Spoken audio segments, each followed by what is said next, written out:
Luar biasa. Oh iya, satu lagi. Kita nggak telepon. Oh iya, Cok. Koko yang lagi ada di. Coba. Lagi pada kita coba ya. Coba kita tuh telepon Koko Ernest ya. Belum tentu berhasil tapi kita coba saja ya. Kita harus tahu apa? Loudspeaker. Komennya Koko Ernest di saat derby Manchester kita menang. Loudspeaker coba. Loudspeaker. Apakah dia masih sadar? Apa ngomongnya udah play atau belum? Gue nggak tahu ya.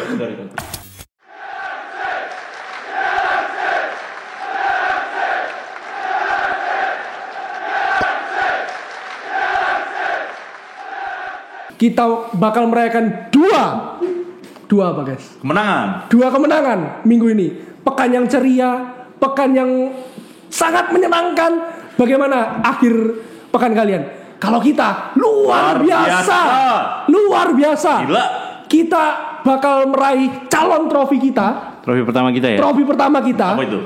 Carabao Cup ya? Karena kita sudah menghabisi Charlton sesuai dengan prediksi kita. Semifinal kita melawan Nottingham Forest. Karena yang luar biasanya City kalah kan. Iya, City kalah dari Southampton. Bodoh amat. Secara mengejutkan. Dan peluang kita jadi lebih besar. Yes. Dan baru saja kita melakukan nobar. Kita lompat-lompatan tadi. Iya, derby Manchester kita kembali meraih kemenangan. Ketawanya beda dong sekarang. Manchester United.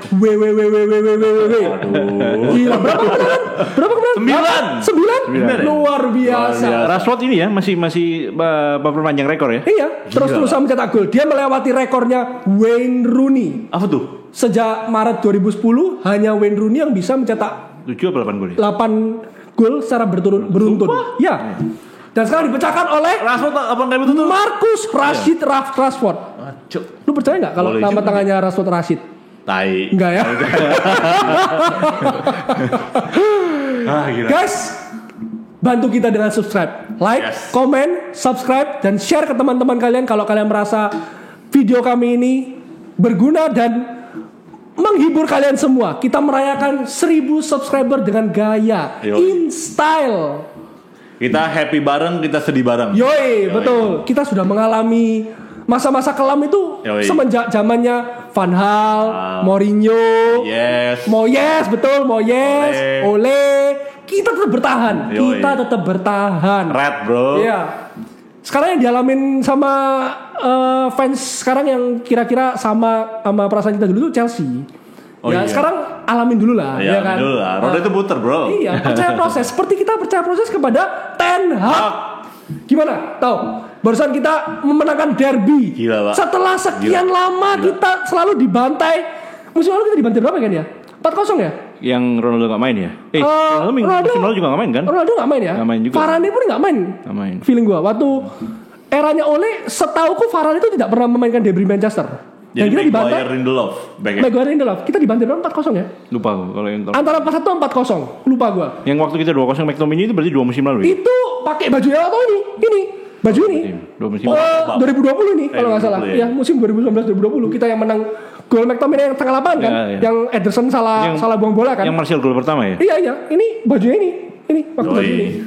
Berarti ini kode, bro. Iya, kode. Kita bener kan? Tapi sempat deg-degan loh kita tadi. Iya. Sempat deg-degan.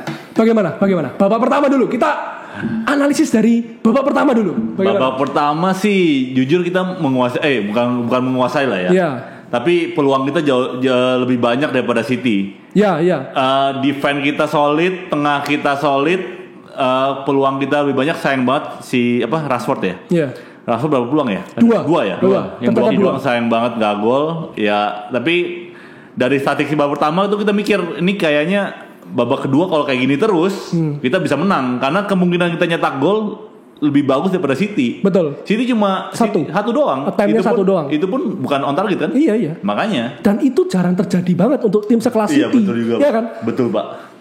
Gila. Kenny dan guys, minggu ini kita tetap substitusi oleh Kenny karena minggu lalu Koko Tato yang indisipliner, minggu ini Koko Ernest yang indisipliner. Gimana nih? Dia pesta narkoba di Bali. Bentar lagi kita coba telepon ya. Nanti kita coba telepon ya. Kita coba cek ya. Kita coba cek ya. Apakah dia masih sadar atau tidak ya? Semoga masih sadar. Atau dia juga mencak-mencak di sana sambil nobar. Kita kan tidak pernah tahu. Oke, Koko Kenny, bagaimana? Kalau babak pertama sih rasanya termasuk sesuai sama strategi Ten Hag ya rasanya. Ten Hag juga pasti posisinya nunggu dengan cukup disiplin lah. Benar. Cukup disiplin dan kasih harapan ya. Iya. Cuma memang belum ada konversi golnya aja dari dua peluang Rashford. Kurang efektif. Cuma peluangnya boleh lah. Secara permainan kita babak pertama itu gua cukup puas sih. Memang kita tidak menguasai bola. Memang sesuai prediksi lah. Koko Kenny bilang minggu lalu, kalau bola pasti dipegang oleh City, tidak bisa dibantah, ya kan? Tapi bagaimana kita bereaksi ketika kita melakukan counter? Betul. Nggak melulu buang bola ke depan, tapi kita main bola-bola pendek dulu. Dan itu yang dilakukan di babak pertama. Betul. Sayangnya cuma konversi golnya yang kurang. Kita kurang efektif aja.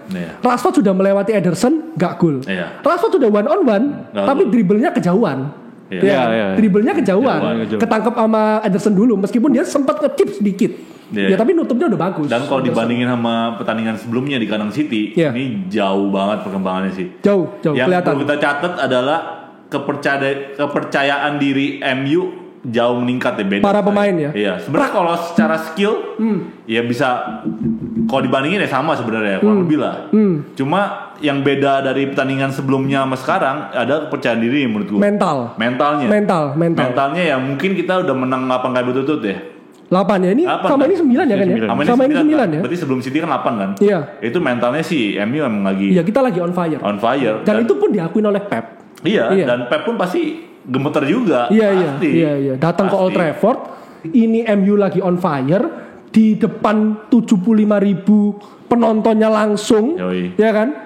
Ini membuat permainan City ketar-ketir. Iya. Babak pertama terlihat beberapa pemain miss passing. Bener, City yang gue gak pernah lihat tuh miss passing ya. Iya. Dia babak pertama berapa kali melakukan miss passing. Iya. Error gak jelas yang kayaknya tim sekelas City jarang deh melakukan error passing kayak gitu. Babak kedua, lanjut ke babak kedua.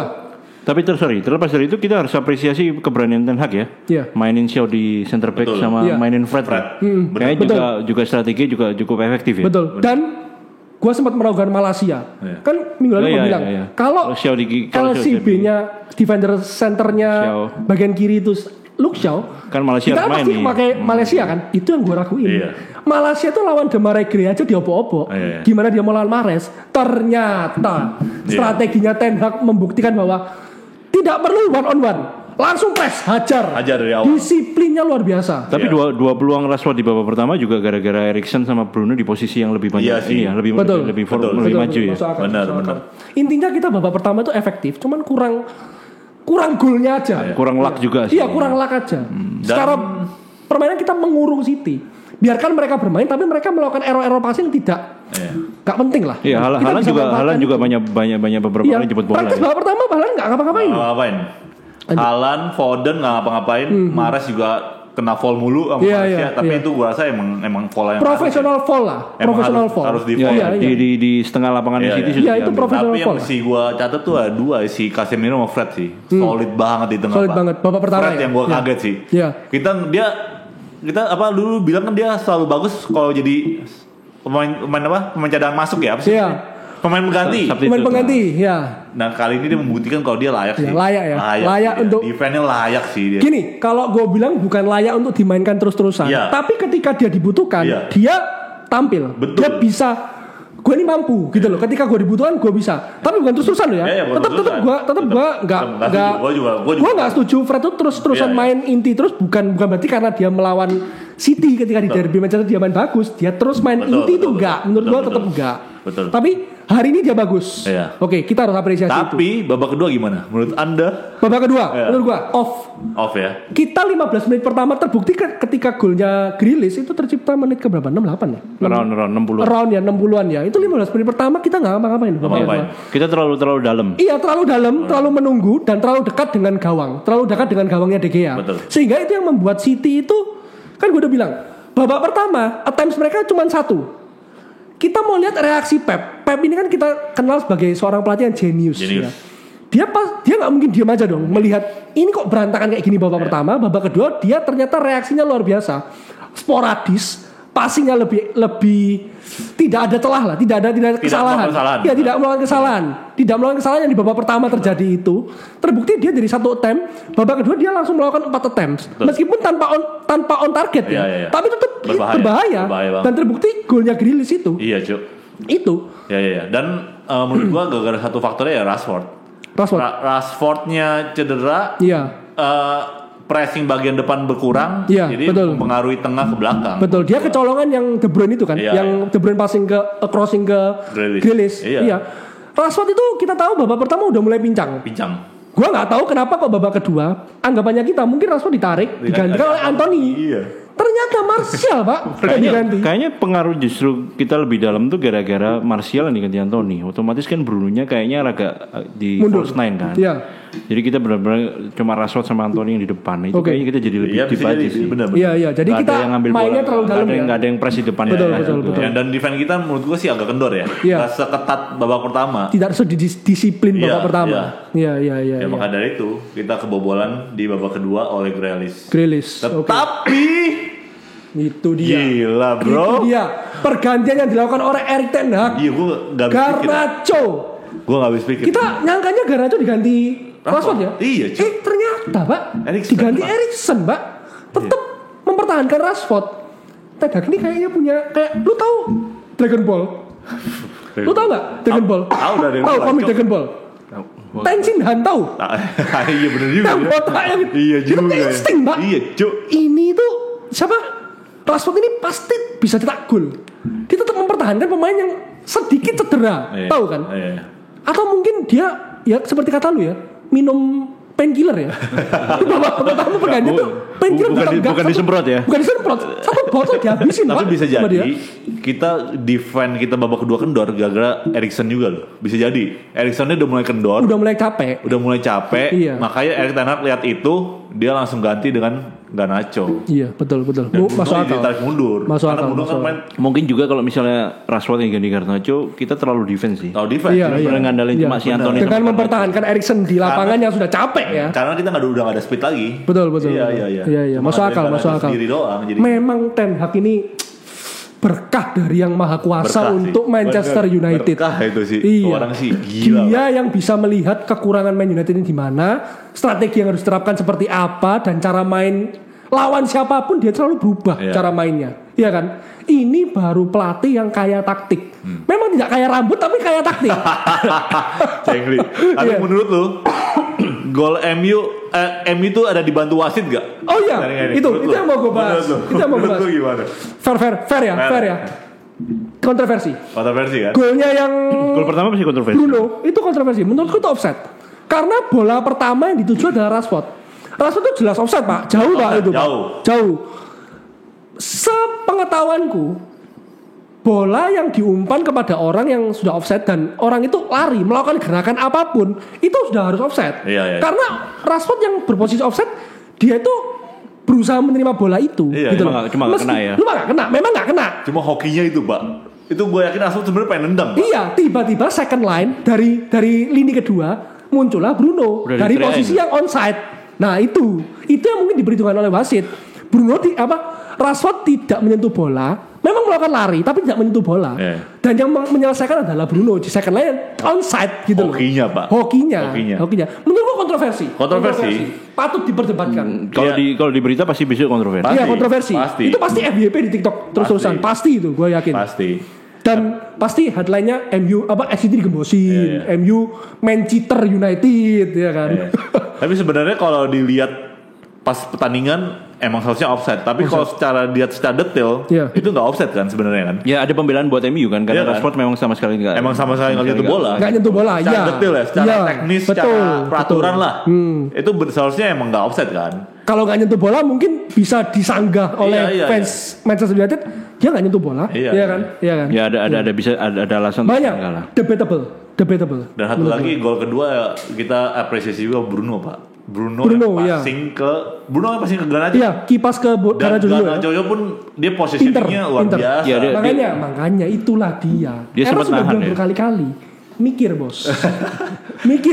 Padahal dia posisi bukan awal. Turu. Posisi awal dia offside. Offside. Dia agak track back sedikit. Karena dia tahu itu offside, dia mundur sedikit. Baru dia masuk. Sejajari nama Ake dulu ya. Iya. Pinter. Sebenarnya ada bau hoki juga ya. Maksudnya passing sekali. Passing yang pertama itu sebenarnya nggak bagus banget. Iya. Ya sekali Rashford, tapi Rashford gol kedua apa fair dong? Iya, memperpanjang rekor dia sekaligus. Fair, ya. Luar biasa. Itu fair. Itu onside bener-bener. Onside itu onside. Iya.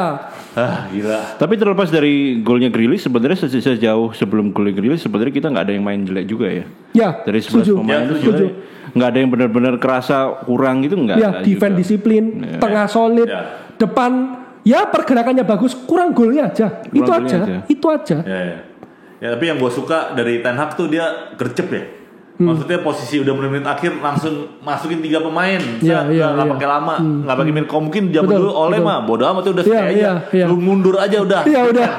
Udah masuk ganti pemain. Yang main itu aja. Iya, itu yang gua kesel. Lu defend aja mundur. Iya. Ten Hag udah nggak pakai mikir Pak, langsung 5 back masuk. Iya betul. Dan Ten Hag ya, seorang Luke Shaw jadi center back kiri. Lica dilupain Pak. Iya. Itu loh gilanya Ten Hag. Gila Pak. Iya dia merasa pemain ini perform. Iya karena dia perform. Iya. Jadi dikasih kesempatan. Pemain yang perform dia terusin. Dia nggak mau gonta-ganti. Maksudnya rubah formasi perlu, tapi dia lihat kondisi. Itu pinternya Ten Hag. Iya kan? Itu alasan kenapa Ten Hag nggak mau pemain bintang. Iya betul. Karena nggak ada pemain yang punya ego tinggi kan sekarang kan dia. Betul. Mungkin, semua saling itu. Even Casemiro sekarang gila Pak. Lu lihat tadi dia MU pas menit terakhir pertandingan dia udah berdiri Pak sama Rashford Pak. Udah mau merayakan. Gila. Tapi itu pemain sih kacau. Mentalnya. Kacau kan. Kacau banget Pak. Itu sih the best Casemiro. Gimana Pak Kenny? Enggak, tadi menyambung yang apa namanya? Enggak ada pemain bintang. Mungkin next time kita harus bahas sama Koko Ernest yang masalah MU terapin baru Ronaldo rules yang gaji nggak boleh terlalu jauh. Oh iya ada itu one day kita mesti bahas di. Karena menurutku itu pro kontra. Karena mungkin banyak orang yang merasa pro karena bakal seimbang. Tapi menurutku ada kontranya juga sih. Kontranya kenapa? Mungkin nanti aja. Oh gitu. Oke. Kita tunggu awareness ya. Sedikit ini. Kamu tadi menyinggung tidak ada lagi pemain bintang di Manchester United. Baru saja kita meresmikan seorang striker berkebangsaan Belanda. Oh iya sekalian. The next Van Persie. Yes. The next Van Nistelrooy. Enggak ya. Jauh ya.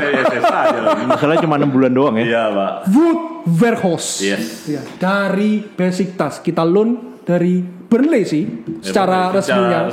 Burnley. Yang punya Burnley lah. Iya. Walaupun di Burnley sebenarnya dia gak perform ya? 20 match 2 gol ya. Musim lalu ya itu kan karena Burnley-nya juga katrok sampai akhirnya dia degradasi kan. Tapi sesuai catatan Hendra minggu lalu, catatan walaupun dia 20 match 2 gol, dia justru yang tingginya di pressnya ya. Iya. Dia itu pressing monster. Iya juga ya. Iya. Dia itu dibutuhkan untuk pressing lawan. Tapi kalau sejauh ini sih buat 1000% gue percaya sama Ten Hag sih. Betul, setuju. Pemain siapapun didatengin gue percaya, walaupun Anta Berata siapapun gue percaya. Betul. Gimana datengin gue gak apa-apa. Iya gue percaya. Kalau itu Ten Hag yang mau lo ya. Iya, kalau Ten Hag gue percaya. Iya gak apa-apa, udah terserah dia. Iya betul. The best itu berarti. Iya betul. Orang sih. Dia itu menunjukkan, Ten Hag itu menunjukkan gue ini bosnya, ya kan. Kalian itu anak buah gue. Kalian harus nurut sama gue. Karena gue tahu yang gue mau main ini seperti apa. Kalian tuh tinggal terapkan yang nurut aja lah. Intinya tuh nurut sama gue. Ya emang sebenarnya. Dan sejauh ini terbukti. Emang itu sebenarnya yang dibutuhkan MU sih. Bosnya, betul. The real boss. The real boss yang dibutuhkan MU dari dulu sih. Betul. Even Moyes, Van Gaal, siapa? Ole, Mourinho, bahkan seorang Mourinho loh. Seorang Mourinho kalah. Iya, betul. Iya masuk akal. Masalahnya mungkin gini, Mourinho kalah karena dia karena tanpa Pogba dia nggak menang mungkin ya. Tanpa Pogba, dia berarti itu terlalu mengandalkan Pogba. Iya. Sementara kalau Ten Hag mungkin sejauh ini karena dia berhasil buang Ronaldo dan kita tiba-tiba 9 match perform, jadi hasilnya kelihatan. Dia lu lihat sendiri buktinya ya kan. Kita tanpa Ronaldo pun kita perform gitu loh. Jadi lu tuh jangan menganggap Ronaldo bintangnya tim ini, kalian itu bintang semua. Gua ini nakodanya. Lu percaya sama gua, lu nurut sama gua, lihat hasilnya. Itu yang terjadi sama MU sekarang, Bro. Semoga please Ten Hag semoga ya. Secara nggak langsung kita tinggal butuh 1 match lagi untuk ini ya. Jadi kontender ya. Meraih juara IPL. Betul. Kita nggak mau terlalu over expected ya. Ya kita tetap merendah, tapi santai, guys. kita seperti kata Koci, enjoy the moment. Benar, ini persis kayak Arsenal. Enjoy the moment aja. Jangan terlalu sesumbar, jangan terlalu banyak gaya. Udah kita enjoy aja. Enjoy the moment. Pasti ada kalanya, pasti ada kalah. Pasti ada kalah, pasti. Dan ketika kita seri, bahkan ketika kita seri, bulian itu pasti habis-habisan. Pasti dicecar habis-habisan kita. Ya kan? MU, ya kan? Enggak MU enggak makan, ya kan? Tapi kita tetap percaya. Ini tim sudah mengarah ke arah yang lebih baik, ke arah yang benar bersama Erik ten Hag. Betul. Itu dia. Setuju. Oke. Nextnya kita Arsenal, Manchester City, Tottenham ya. Palace Arsenal. Enggak, sorry. Dulu. Di IPL yang kalau nggak salah kan Arsenal sekarang Tottenham dulu ya. Arsenal lawan Tottenham. Kapan ya? Besok. Ya Tottenham, habis itu lawan MU. Sementara City, MU dulu baru Tottenham. Iya, oke. Arsenal juga berat-berat. Arsenal hari apa ya? Berat-berat. Lawan siapa? Arsenal. Hari Minggu depan. Hari Minggu setengah 12. Oh, Sinja dong ini. Setengah 12. Sinja ya? Habis angpauan, ya kan? Tapi kita bagi-bagi, bro. Kita yang bagi juga. Habis angpauan, malamnya kita nikmati. Jangan sumbar. Oke. Tahan. Oh ya, kita sama-sama ini. Kita kan 1000 subscriber. Iya. Kita lagi usahakan giveaway ya. Kita usahakan giveaway. Langsung dari Old Trafford. Subscribe. Dukung channel kita, please. Kita nggak mulu-mulu. Ya. Tapi jangan terlalu berekspektasi yang tinggi ya. Bukan hadiahnya bukan apa gitu. Tapi kita ada lah oleh-oleh dari Old Trafford. Kita mau datengin patungnya Sir Alex. Enggak ya? Karena ada member kita lagi ini ya. Dari member Telegram kita ada yang langsung nonton live di Old Trafford. Man U melawan Man City itu honeymoon impian semua orang. Dan walaupun mungkin giveaway kita murah, mungkin cuma tapi harapannya kecil lah. Itu giveaway yang dapat dari MU kalian City, bro. Yoi, semoga kita usahakan. Doain guys. Oke. Kita usahain. Oke, untuk Welly congratulations. Mimpi indah bagi semua fan Manchester United. Nonton langsung di Old Trafford. Honeymoon luar biasa. Oh iya, satu lagi. Kita nggak telepon. Oh iya, Koko yang lagi ada di. Coba. Lagi pada kita coba ya. Kita tuh telepon Koko Ernest ya. Itu berhasil tapi kita coba saja ya. Kita harus tahu Loudspeaker. Komennya Koko Ernest di saat derby Manchester kita menang. Loudspeaker. Apakah dia masih sadar? Apa ngomongin udah play atau belum gue nggak tahu ya. Oh bentar. Ngomongin udah play belum ya? Hah? Feeling gue sih ngomong udah play ya. Bentar. Kita coba telepon. Nah ini. Even nggak ringing bro. Dimatiin kayaknya. Bisa jadi kayak si bangke itu satu. Oke, calling doang ya.